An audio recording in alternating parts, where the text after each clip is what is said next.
Bem-vindos à nossa nona aula do nosso curso sobre a existência de Deus.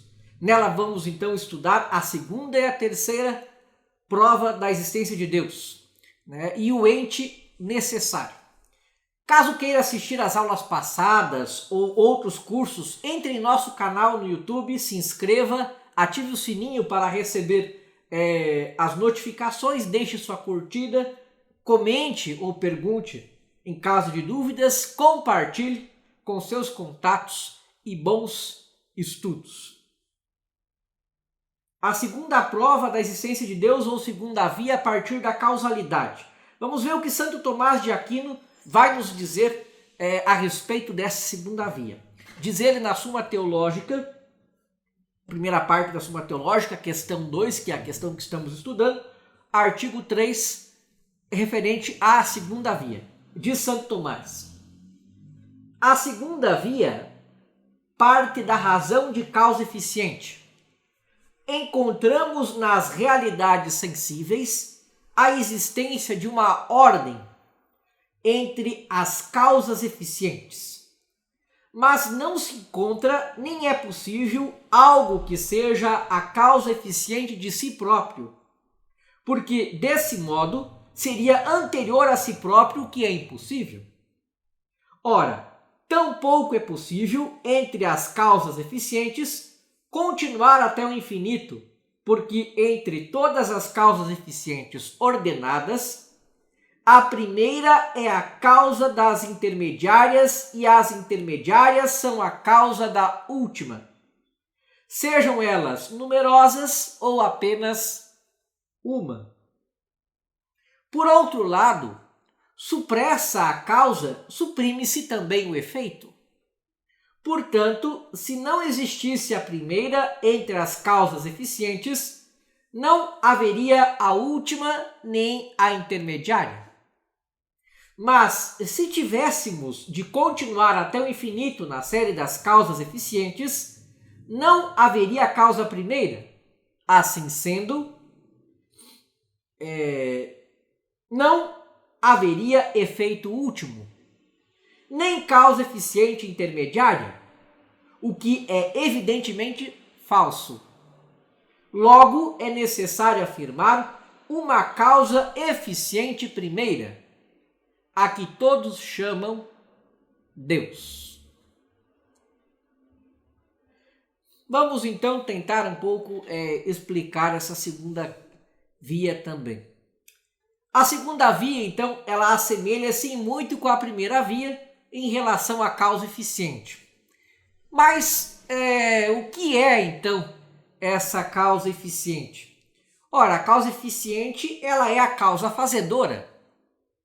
Por exemplo, o pai é a causa fazedora do filho. Sem o pai, não há filho. Para ser pai, necessariamente tem que ter um filho. E para ser filho, necessariamente tem que ter um pai. É evidente. Por isso, trata-se de demonstração quia. Que algumas coisas são feitas por outras. Ora, se nós remontarmos ao infinito, no sentido de nunca haver uma causa eficiente primeira, nós não chegaríamos a ponto nenhum. E isso seria impossível. A própria série de causas ordenadas. Tal qual a série de motores, assim a série de causas, ela é formada por efeitos. Causas eficientes intermediárias e um primeiro eficiente. Este primeiro eficiente não pode ter sido criado por nada, por nenhum outro, pois ele é incausado. Por isso é o primeiro eficiente. E este primeiro eficiente é o que chamamos Deus. As causas eficientes intermediárias podem ser uma, muitas ou infinitas no tempo, pois fora do tempo, acima da série, estará sempre uma causa eficiente não causada, a qual chamamos Deus. Então, quer dizer assim, que no tempo, a gente pode até retornar ao infinito. No tempo. Mas acima do tempo, não. Lá sempre vai estar a causa fazedora de tudo, que é Deus.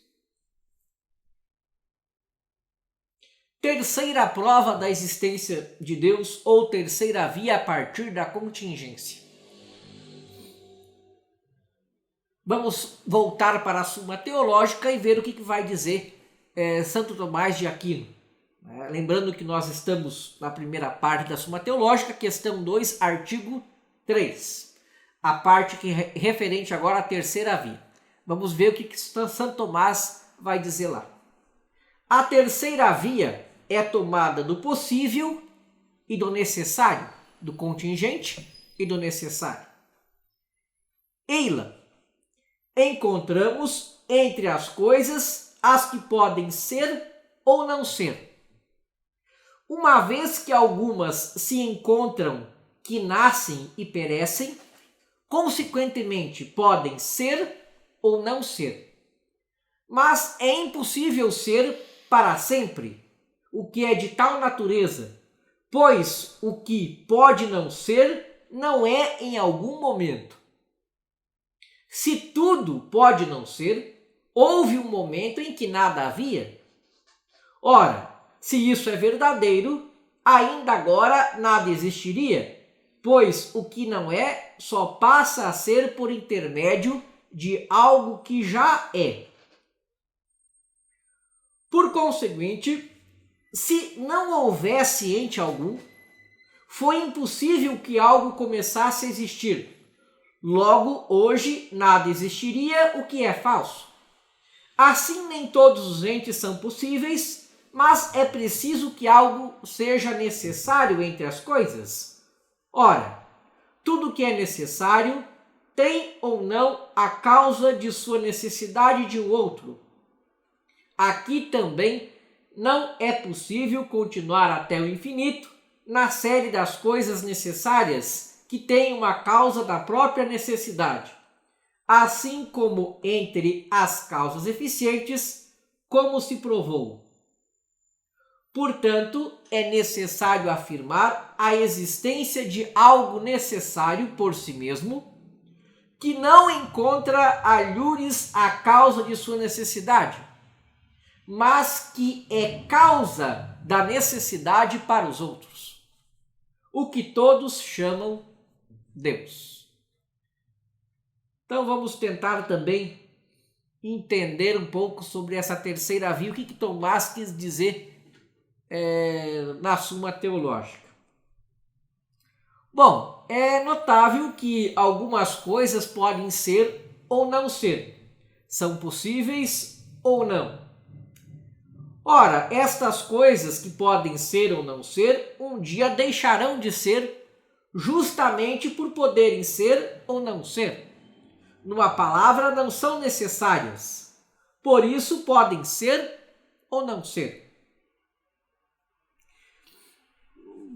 Vamos tentar dar um exemplo mais ou menos.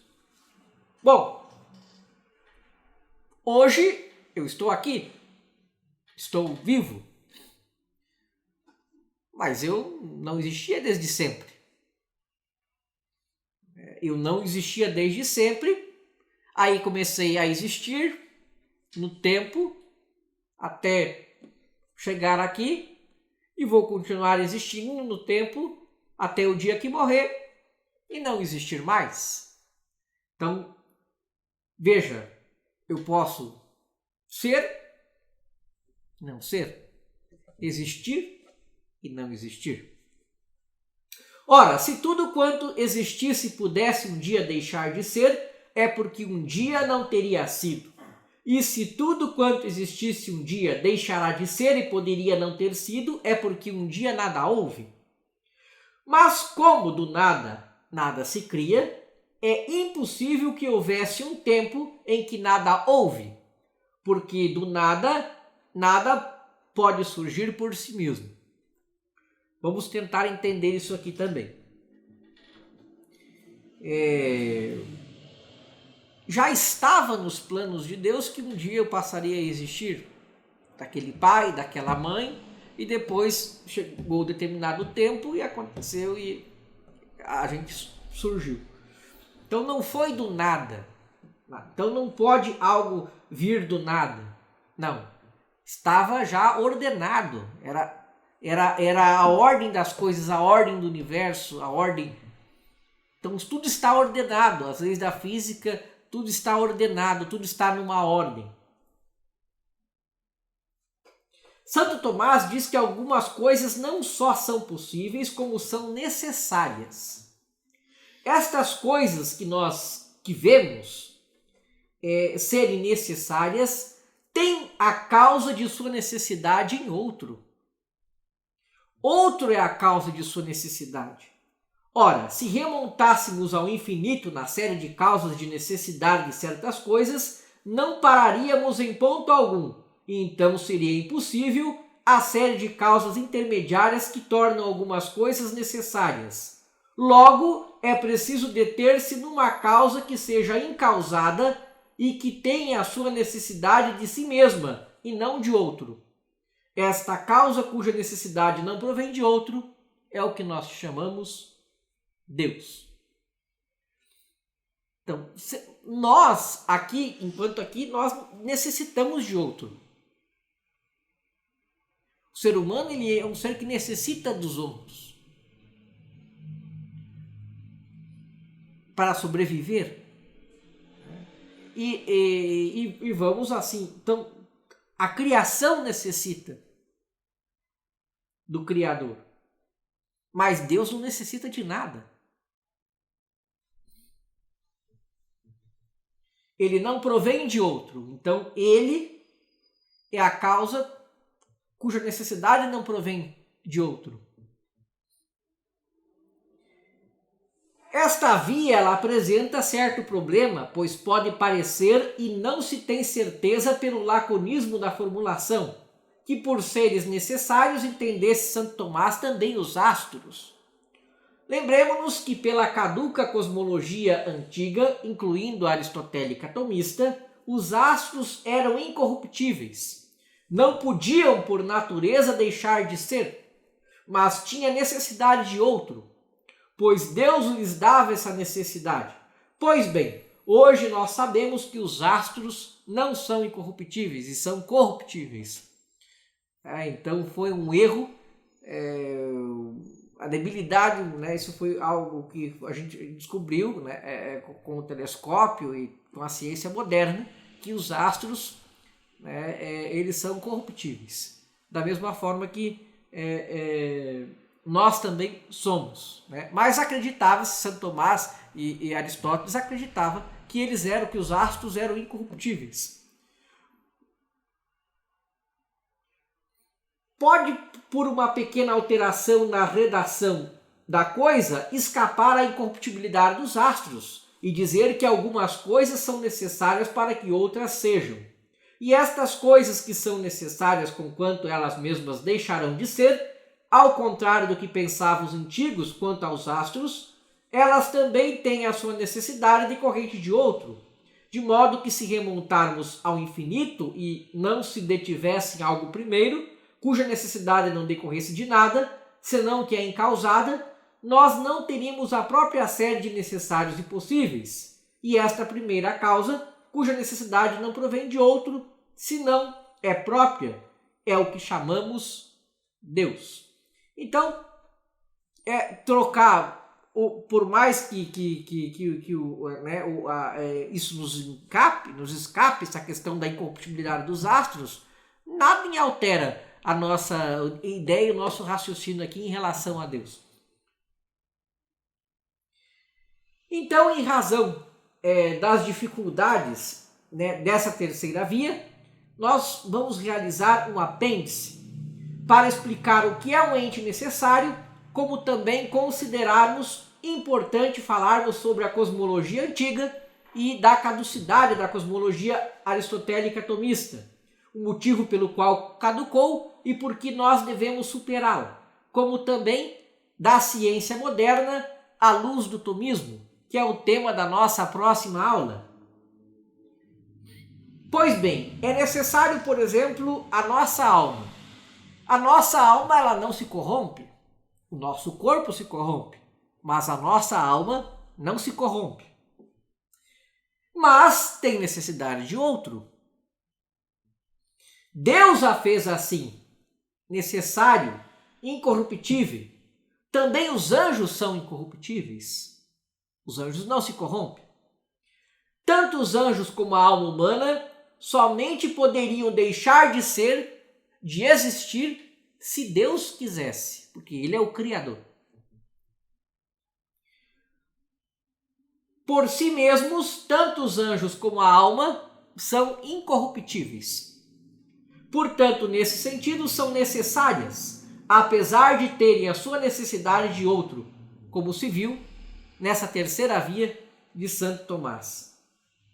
Obviamente, as vias de Santo Tomás, que são demonstrações quia, partem de percepções alcançadas pelos sentidos. Nós vemos que há movimento, nós vemos que há geração, causa, né? Nós vemos que há entes necessários. Logo, por serem alcançadas pelos nossos sentidos, não pode tratar-se da alma humana nem dos anjos na terceira via. É muito possível que Santo Tomás pensasse nos astros, parte comum da sua cosmologia antiga e em particular da cosmologia aristotélica tomista. Então, Tomás não estava pensando na questão dos anjos e da alma humana que são incorruptíveis, mas ele estava pensando nos astros, que eles tinham por incorruptíveis também, mas que não são, que são corruptíveis. Na nossa próxima aula, então, nós veremos a caducidade da cosmologia aristotélica tomista e a ciência moderna à luz do tomismo, encerrando o apêndice da terceira via, para depois vermos, então, a quarta e a quinta prova da existência de Deus e o problema do ateísmo, e assim concluindo nosso curso e fazendo uma breve revisão.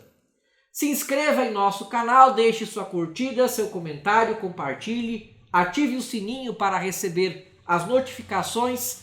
Muito obrigado pela sua atenção e até nossa próxima aula, e que viva Cristo Rei!